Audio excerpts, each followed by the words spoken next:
सूर्या क्या बात है, उनके पास शॉट्स का जो भंडार है, ऐसा लगता है कि वो एक अलग से स्टॉक लेके चलते हैं। गेंदबाज भी सोचते हैं कि अब कौन सी लाइन डाले, कौन सी लेंथ डाले, क्योंकि लाइन सेम है, लेंथ अलग अलग है, लेकिन उनके पास शॉट्स जो है उनकी वैरायटी ऐसी है, डजंट स्टॉप। बहुत ही अच्छा सवाल है। एक दो गेंदें ऐसी थी तानिया, जो लाइन बिल्कुल वही लाइन थी और लेंथ 2-3 इंच का फर्क होगा। दो अलग शॉट्स मारे उसी गेंद पर, एक तो मारा कवर्स के ऊपर से और दूसरा जो मारा था वो थर्ड मैन के ऊपर से 6। चलो थर्ड मैन के ऊपर से मैं मान सकता हूँ, थोड़ा सा चिप किया और फिर चला गया थर्ड मैन के ऊपर से 1 बाउंस 4 में समझ सकता हूँ। थर्ड मैन के ऊपर से 6 मारना माने वो बैट स्पीड को नहीं रोकते हुए वर्टिकल बैट से वहां पर मारना, ये बहुत मुश्किल ही नहीं, नामुमकिन है। लेकिन सूर्या वो है जो हर चीज को मुमकिन कर दिखाते हैं। We are in the fields today. But ये मुंबई इंडियंस भी एक ऐसी टीम है जो मुश्किल चीजों को भी इजी करके दिखाती है। नए टैलेंट्स को खोजना क्या होता है अमोल, इस टीम ने बताया पिछले कई सालों से। एग्जाम्पल्स है, नाम ऐसे एक लंबी लिस्ट है जिसको खत्म नहीं कर सकते। लेकिन इस सीजन अगर देखें, निहाल वडेरा है, तिलक वर्मा लास्ट सीजन भी अच्छा कर रहे थे, and now there is a new name गेंदबाजी में, Akash Madhwal, he is doing so good. Absolutely, I mean you know, new talent coming up.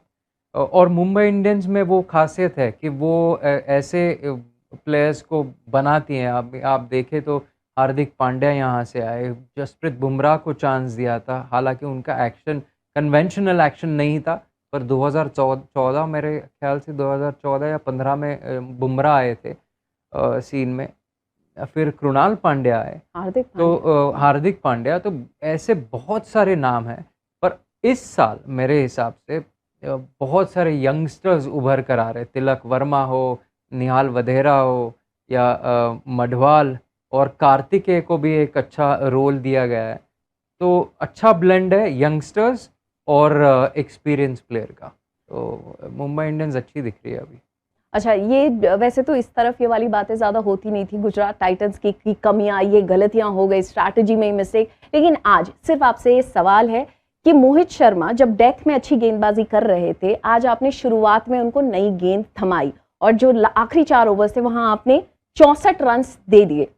क्या ये उल्टा पड़ गया ये स्ट्रैटेजी? क्या अगर ये स्ट्रैटेजी नहीं ली होती, वो डेथ में गेंदबाजी करते, तो परिस्थिति अलग होती कुछ?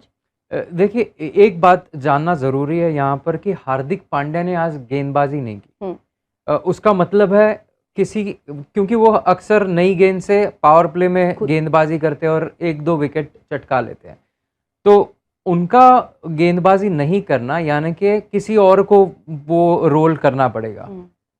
चॉइस था अलजारी जोसेफ या मोहित शर्मा, दोनों में से एक उनको गेंदबाजी करनी थी। तो अलजारी जोसेफ को उन्होंने पीछे रखा और फिर मोहित शर्मा के हाथ में वो नई गेंद थमाई, 2 ओवर्स निकाल के लिए वहाँ पर। तो मेरे हिसाब से रॉन्ग मूव था वो। पर यही है ना, एक अगर आपका स्ट्राइक बॉलर नहीं गेंदबाजी करेगा, जो हार्दिक पांड्या है, तो आपको बहुत सारी चीज़ें का बदलाव करना पड़ता है। तो मेरे हिसाब से हार्दिक पांड्या को गेंदबाजी, हमें पता नहीं है कि क्यों गेंदबाजी नहीं की। या तो वो चोटिल है या फिर आज वर्कलोड मैनेजमेंट के हिसाब से उनको थोड़ा सा रेस्ट दिया गया। ये जानना ज़रूरी है, पर उनका गेंदबाजी नहीं करना भारी पड़ी। ओके, लेकिन एक और चीज़ बहुत भारी पड़ी, वो थी राशिद खान की बल्लेबाजी मुंबई इंडियंस पे। पढ़ते पढ़ते रुक गई। वो एक ओवर और होता तो चीज़ें बिल्कुल अलग होती। 79 रन उन्होंने बनाए। क्या ये कह रहे हैं गुजरात टाइटंस को कि सुनो, अभी करीब जा रहे हैं हम, बिल्कुल मुझे ऊपर बुलाओ? इतने नीचे आने के बावजूद आप इस अंदाज में, ऐसा लगता है कि लय अंदर से अपने साथ लेकर आए। नहीं, वो जो जिस नंबर पर बैटिंग कर रहे हैं वो बिल्कुल सही नंबर है। आपने कहा कि 79 रन बनाया उन्होंने, पर गेंदें कितनी खेली? 32। 10 छक्के और 3 चौके, 250 के लगभग औसत से खेले। 250 के औसत से खेलना 32 गेंदें, ये जीनियस ही कर सकता है। तो मैं कहूँगा कि उनका रोल बराबर है, उनका नंबर बराबर है। गुजरात टाइटंस ये टीम बिल्कुल सेट है। उनकी गेंदबाजी अच्छी है और बैटिंग लाइनअप भी बिल्कुल सेट है। तो मैं कहूँगा यहाँ पर कि 2 जीनियसेस आज देखने मिले वानखेड़े स्टेडियम में, एक तो राशिद खान और सूर्य कुमार यादव। ये जीनियसेस हमें अगले 5 साल, 5 या 6 साल हमें अंतर्राष्ट्रीय क्रिकेट और आईपीएल क्रिकेट में दिखाई देंगे। क्योंकि ऐसा लग रहा था कि फुल डोमिनेशन मुंबई का है, लेकिन फिर राशिद खान आए, उन्होंने कहा जब मैं आता हूं तो हम पठान साहब हैं, हम कमाल करते हैं।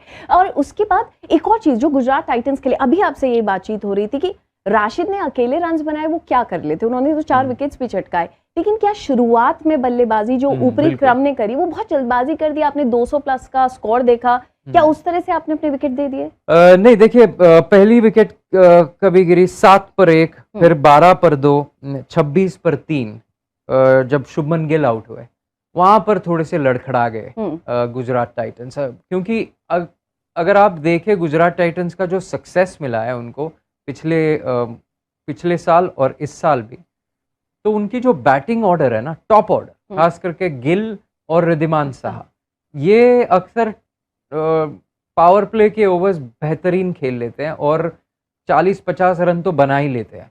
तो एक्सपोज मिडिल ऑर्डर एक्सपोज होता नहीं है इतना पावर प्ले में।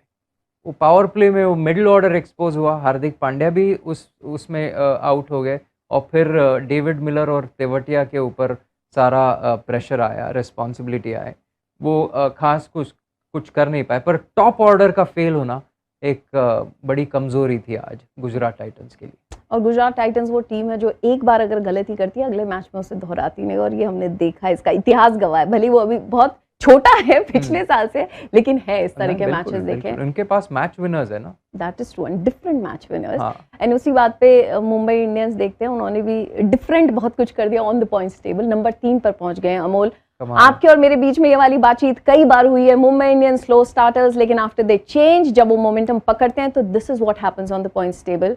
बाकी टीम्स को इन्होंने बताया है कि न सिर्फ ट्रैफिक जैम लगाएंगे नीचे, बल्कि ऊपर ऊपर बढ़ते जाएंगे। ये 3 नंबर पर आ गए मुंबई इंडियंस। अगर 7-8 दिन पहले उनको कहते कि आप 8 दिन के बाद आप 3 नंबर पर आ जाओगे, 14 पॉइंट होंगे, तो फिर वो ले ही लेते वो चीज़ को। पर कमाल की बात यह है कि अगर आपने जैसे कहा स्टार्ट स्लो करते हैं, पर एक बार वो रिदम पकड़ लिया उन्होंने तो फिर छोड़ते नहीं है। और एक खास बात मैंने क्या ऑब्जर्व की है मुंबई इंडियंस में कि पहले 3-4 मैचेस जो हुए वहां पर उन्होंने देख लिया, परख लिया कि हमारी गेंदबाजी इतनी खास है नहीं, ठीक है, एक्सेप्ट कर लिया गेंदबाजी ठीक नहीं है, हम बैटिंग हैवी जाएंगे। और जितने बैट्समैन हैं, जितने बैटर्स हैं, उनको एक्स्ट्रा रिस्पॉन्सिबिलिटी लेकर उनका बराबर जो रोल है वो बराबर निभा कर हम बैटिंग हैवी जाएंगे। और अगर 200 रन बनाए ऑपोजिशन, हम 201 रन बनाएंगे, 214 बनाए हम 215 बनाएंगे। ये हिसाब से, ये एटीट्यूड से उतर जा रही है मुंबई इंडियंस। आज भी अगर देखें 200 पर थमे नहीं, 218 बनाए, तो यही सोचकर उतर रहे हैं कि हमें बड़ा खेलना है, हमें बड़े शॉट्स मारने। उसमें पिछले 3-4 मैचेस में अगर आप देखें तो मुंबई इंडियंस किसी के हाथ नहीं आ रही। और क्या सही समय है ना कि अपना मोमेंटम, अपनी लय को वापस लाने का। बिजनेस एंड है ये। हाँ, बिल्कुल समझ चुके हैं। तो इसी बात पर धन्यवाद आपका हमारे से बहुत बहुत बातचीत करने के लिए। अच्छा, वैसे शुक्रिया अमोल बातचीत करने के लिए। शब्बा खैर, शुभ रात्रि, good night, tata, bye bye.